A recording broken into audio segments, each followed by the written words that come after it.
Ghana for beautiful. Ghana for beautiful. Emla mudi mamia grada kutun. Bobo babontin. Munti asimbia bobo e kan fa no. We munti obi enti asema bobo e kan fa no. Munti. Munya botena munti. Yesi ujamne munya botena munti bobo. Mami agrada. Ni court case ba ye che de ne call ni remind the people money ajaji ni na finally court say uncle them 15 years. Okay. But actually no yesinka efiachi ni abofu no. Asho ye shed ya ujam any bigger quest any de atwetwe ba no. Me ye sure say what is ansem ni nyina. Oh mate say ujama asem no kra de. Okay. Oni mami agade beto ho no ache aye na asem sa na mianka sami nua bigger quiz no na oye adwuma e wo ho na so ya de tini ade de ma no ya de bebre e mami agada so be kan ne de e fa ujam ho e ma ujam so e be kan ne de sabi na mini ho no obi ani ho but se utie obi ade afutu ewom e na e wo se ba bia ade no na wo de sa afutu ne ko na nipa ne be sesa no wa de no wasesa. The American and say baby ojam obi ontie me anya ntokwa. Okay. So ono beba no baba be di matamwa e ono ankasa ne cup of tea. Okay. But me bone koko. Okay. Na maka kire ne say said your mami agrada de ye. Okay. Ai tufu awantie. Awanya mfaso ne no. Na wa kwa antie ade. Sana me nua ojam me pacho ontie me ye. E ma ne mfa me ho ahyin. Any minya no hwe any say me hu ye na si en kasan jejiasem. Okay.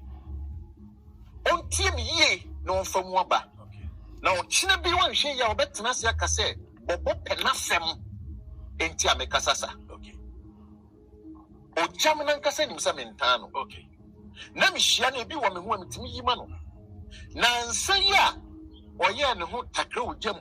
waye ne ho se de meme nyaya kwa obo ni tirim na wo kafa me ho ni ade ade na me hwe ni din because ojam is not my target. Ojam onya me target. That is why I mean nya ne ho adwuma. Because ojam me mafa ne say de obeka bia no eye mugu. Okay. Esi so ojam ka bibia me hwe ni din na my din until say obi wura ba bi boni tirim aka ba bi obi wura ba bi na ho na memo ujama ku bia me nso mi tumi wo. Okay. Okay. But right now there me ne kasa se enua ba dwemba ontie me. Okay. Ojami yo bia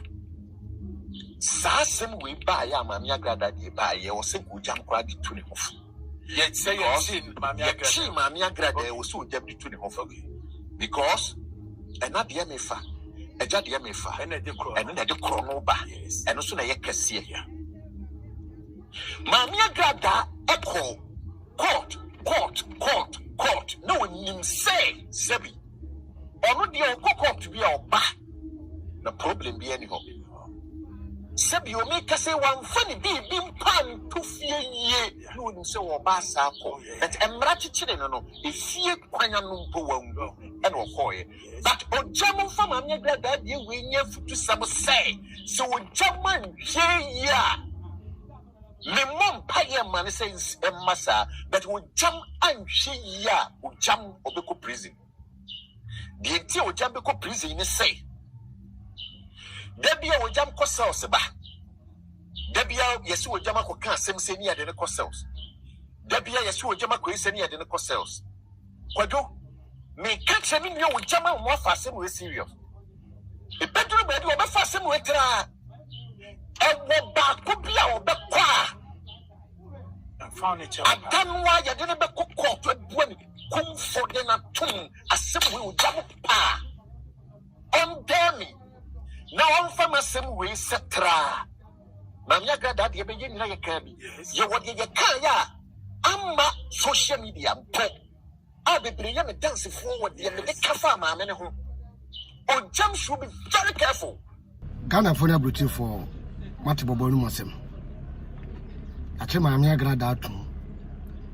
inti no me so no me kɔ jail ojam nhwe ne ho yie ma nhwe ya me kɔ jail bobo me ma me agrada adwuma no yɛ me nya bi o me nya bi bobo mi busaw ɛyɛ futuo na wutu me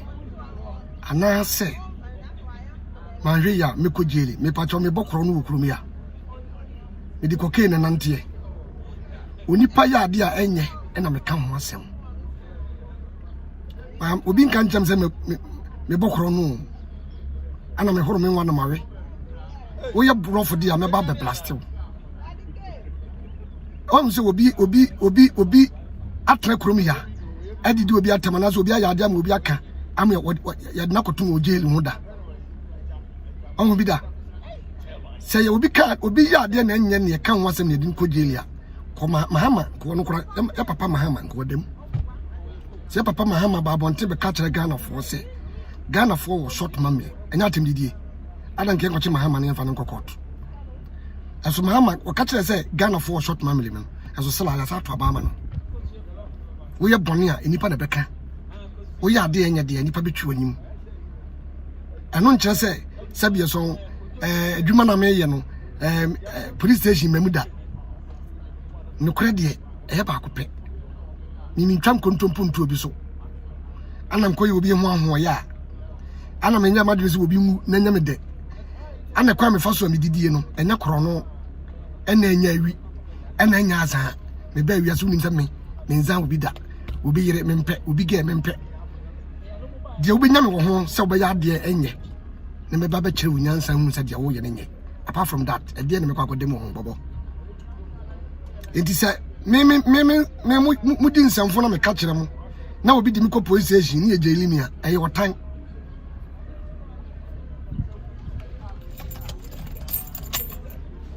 eye wotan na wota me efi se me ba media me mo kro no da ma me ga da record no nya bi ne me de ma me ga da suba no da na di wo Ghana nya bi ne me de enti bobo yi sa adwin na da wuti mu de a ene watamfo wani bewu atamfo eni bewu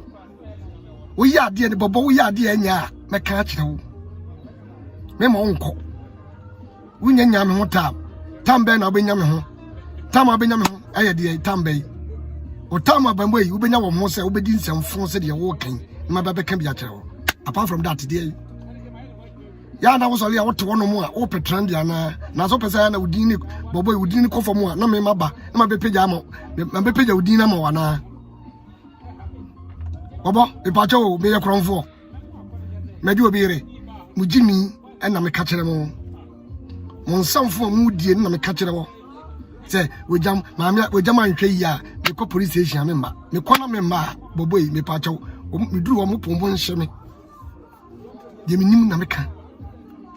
iduru ko otoa me pa e de yemu am kunfo efi se ebebu kunfo a na bia wabokoro no walepu obi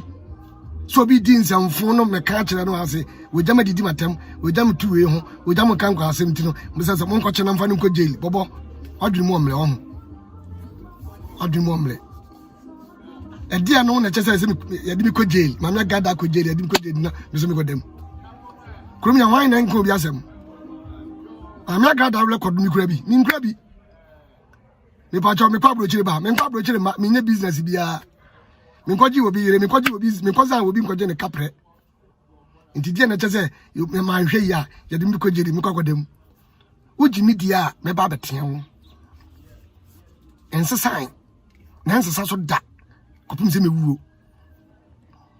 udi nsamfo dia me wo kwan se me kire wo se de uji mi nti gai me dia no uye panyino uye sikani uye hwan me kire madwena hu se ampa udi fo sana mete eno nkire se ojam de na no ye ntino ojam ahwe ya boboi fa kwan no so na fa me kotum na me nkodam na me msu me nko jail na ho ntow wajimi papa sa na wo bompa ye meboa wo bompa ye se me nkodam meboa ya nkyene meboa na me nkodam meboa obosu enyansa ho entrance enkakriti obi enkanche se wo beka sa asemwi ma manfo se ampa ojam do bede maye dai na medem me ko jail maye dai e de na kire se me patwa se ojam de ye de ni koje anase ojam de ye se kokodam unyansa wo fompa bobo wo so na pet me dwene sa asem we ho e be trase me ye wo interview fa ho se maame agrada akodam timi mi hwe ye na me medem we you want mouse ha interview se koye se interview yi mi hwe ye se fode ho mi hwe ye fode ho hwe nsema bobo ye na wo ba bonten bla beka adwempa hini wu ye wo bo se wo hye white wo kan kwasasem fa ho wo dem wo ka de wo pe wo trase ye interview wo ka wo so asem wo ye de wo pe wo dem ya mo madwen papa mra mutrim mo nwene mo yonko ho adwen papa ma mo nwene bone ma wo bi wote ma nwene bone wo to no nsusu bone ma wo bi da say we ntu wei atem didie o babru no babru no ekekere ya twere ye no a se be so ye se onyankopon wo ho Yesu Kristo wo ya babru kwa wodi atem babru se de kwase ase no kwa ye de ma no na babru kwa time di watem a me am nyankopon bo me na Yesu bo me no ana me ntimi ni watem ma ne nyeye ye de ye e man kan kwasa sama nkyerɛw ye de ye se be so na ye de ye fi se wunua na tewo ana mu di nkomo ana mo nante emfa boni ni wunua enwene onua wo adwe mbone fi se ye nyina no adakamne mu ne nyina ebekɔ wo ya ade na ade ne nya na maka che straight enya enu ntuntu na boboyi de wo trase ya wo ka no na mejai Ghana nkwasasem wo ha ensemfo wo ha Ghana wa no so ngan kwasem wo hinu chiamio continue minister MP hwe abronye hwe nkwasem bi otewa abronye hwe nkwasem bi otewa wo keka eche sofo uzu bempa na kire sofo Lankem Williams hwe abronye yakwache no wakodem bobo otewo no mo a dwadwempa na wo ma wo yam manyina na wo yirim nyina no adwempapa mla wo mutirim en na nwene wo bi ho se ade a che we be kokot e be chi watum e be jeli we wo yesa wo te se sakraman te se aboa bobo dwadwempa wati na wo yam ma se be so enso dwadwempa woni ho no mo a yakase bobo mani o bobo de ote ase no na woni munyansa bobo de ote ase no se be so nti wodi biate ne ma ene ne yire ba wo be tro be ye interview afa me ho se be so ojam de wonhwe yie na okopo station no aba okopo se ada obekọ no ada se ebebue no kunfo ebebue me kunfo se ma yede ebebue me kunfo oga na se ma yede ana ebejeri me se ma yede wonim ade ejeli obi wo ho bobo wonim ade obi ayi ejeli obi wo ho ena wonim ade ya police afro obi na yebusa na ho na no ase wonim side difference ewo yade me yefa me ntum yenyeli me se obi asem ho makoka ana obi di nsɛmfo makwaka nti enye elime bobo wadwene mu omre wate wadwene mu omre fa book ne pen ne fa adwene to wo na ya analysis fa wadwene ho ati bobo me ojam me ma ya interview we mfa ho me cancer mfu we mfa ho se me mompai se bobo yi se bobo wan hwe yi a obekwa akodam obekwa court ye be jail we me ba me du na me bobo yi se me na wo wale me nua bank me agene free wonsam wonya bema onim nyansa wo ye bema wo dwadwen bone mu obi eka obi nkunu obi ewu bobo won trust nkodi afi wate won trust emewiase nsei wo to no ma dwadwen pama wo yire ne wo ma why enwadwen pa se ojam de mo mpa ojam nkojeli me ba chaw bobo me di wo yire bobo me wiya wa de me de woka